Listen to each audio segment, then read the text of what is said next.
Matthew Moore's Wood Studio. Today is Wednesday, August 12th, which means it's time for another weekly shop update.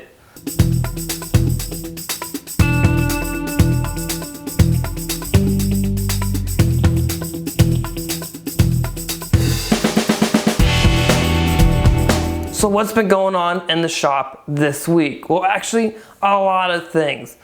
First off, before I forget, yesterday, Tuesday, we released a brand new episode of the Matt and Matthew Show, and we had Matt Kenny as a guest. It's a really great episode. You guys should check it out if you haven't already. So I'll have a link for that down in the description of this video. Besides that, I want to say thank you to Guy at Guy's Woodshop. Guy put out a small little video. He built the sharpening pond, and that was his first reactions to the sharpening pond. So Guy, thank you very much for that. I appreciate it. And if you guys don't follow Guy already, I'll have a link to him, both his YouTube channel and his brand new Instagram account in the show description as well. Well, let's talk about what's standing right next to me, which is the Gamble House rocking chair with a seat in it. And yes, it's on the rockers. It's been on the rockers before, but there's something different today. The rockers don't come off. Now, they're not completely attached yet. There's still a little bit of work left to do. Last week when I shot this, I had just finished doing all the carvings on one side, which was this rocker on this side of it. And then this week I finished the carvings on the other three sides of the rocker. And what I find to be really helpful is if you get one side done, I like to use that and reference that against all the other sides. So I'm trying to do the exact same thing every time. It's not going to come out exactly the same because it's all handmade. Then I turn my focus onto actually getting the rockers attached to the chair. But before I did that, it was time to make the seat. And I wanted to attach the seat cleats to both the front and rear stretcher, and then make the seat while the rocking chair was not rocking. And then I did the upholstery work on the seat as well. So I borrow a technique from Michael Fortune, which he had in an article in Fine Woodworking magazine. And if you have a subscription to their website, you'll be able to read it because I'll have a link in the description for that as well. And he uses a process of multiple densities of foam. I kind of edited the process a little bit for myself and what is readily available for me in the local area. So my first layer is a very thick, high density padding that you would use for camping. And then I use a 2-inch high density foam for the rest of the pad, the rest of the seat, as well as batting on top of that. And then I just wrap all that in the leather and staple it down. So once I got the seat done, I was able to focus on the actual rockers themselves. So I got these guys attached first. So what you end up doing is going over to the drill press, and once you've drawn an angle on your rocker that matches where you're trying to get to the center of the legs, I go over to the drill press with the drill press vise and use a the vise and the bit to drill a straight line. So once that hole is drilled for all 4 legs, then you can take the chair, realign it, the rocker, realign it onto the legs, and then using a longer bit that match the same width as the first bit. And then I use those GRK screws I talked to you guys about in the previous update. And using those 3.5-inch screws, I drilled those into the leg and attached the rockers to the legs for the first time.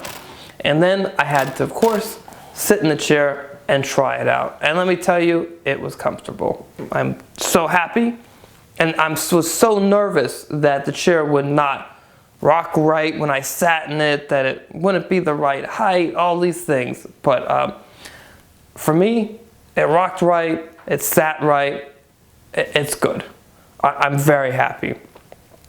But that was definitely something I've been nervous about since before I even started the build.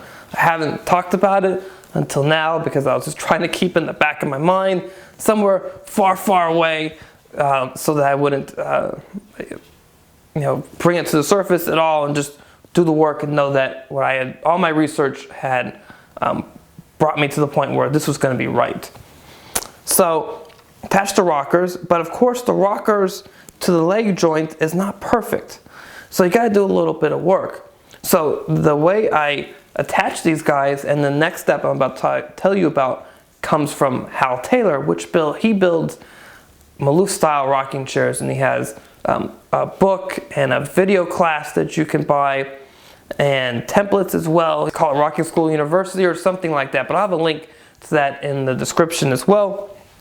But I use his technique where he supports the bottom of the rocker with his knee and then takes a piece of sandpaper, puts it in between the leg and the rocker, of course with the screw out, pushes the leg down on the rocker and then pulls the sandpaper, lifts it up, pushes it back in, and keeps doing that until he gets the two surfaces to mate, to evenly match, or to match each other perfectly. And that's the exact same technique I used here for all four legs. It worked great. It takes a little getting used to.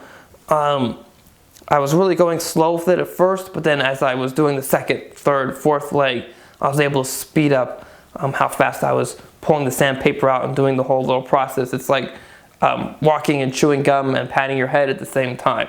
You just kind of got to get used to it. So with all of that done, I was able to reattach the rockers, make sure that everything fit really well. So I used a feeler gauge all the way around to make sure everything was nice and tight.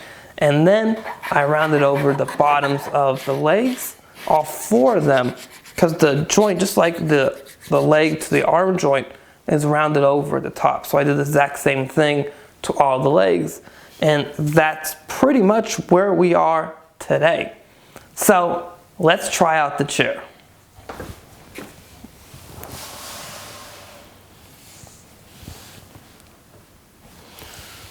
Oh yeah, this is it. This is fantastic.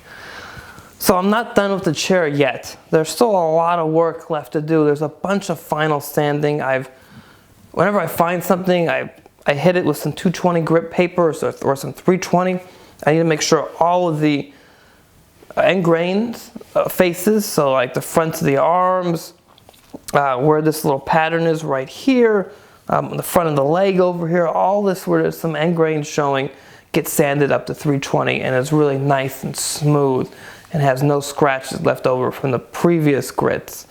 I got to do that. I need to put the ebony plugs in to all of the mortises I cut earlier, from the arms to everything in the legs, both the front and the rear, and up here where the crest rail is, and on the crest rail as well. I still need to do the final attachment of the rockers to the legs. That joint is going to get glued together. There's going to be epoxy in the shaft of the screw. I'm guessing I'm probably going to end up epoxying the joint and then just cleaning it up with some acetone really fast once everything comes together and there's some squeeze out.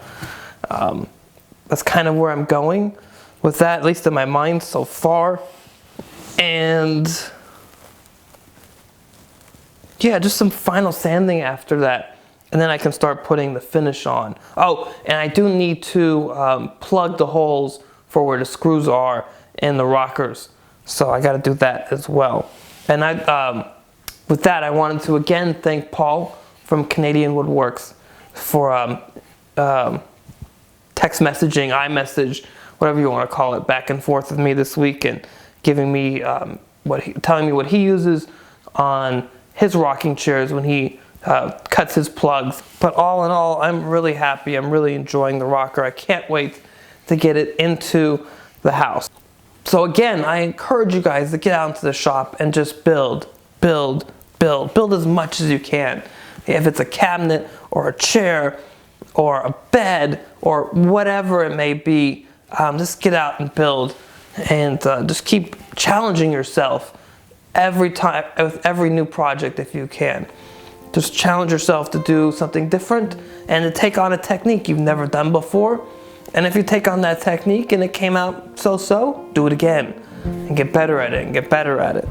So that's about it for me this week. As always, please subscribe to the channel, share it with your friends, and have a great week in the shop.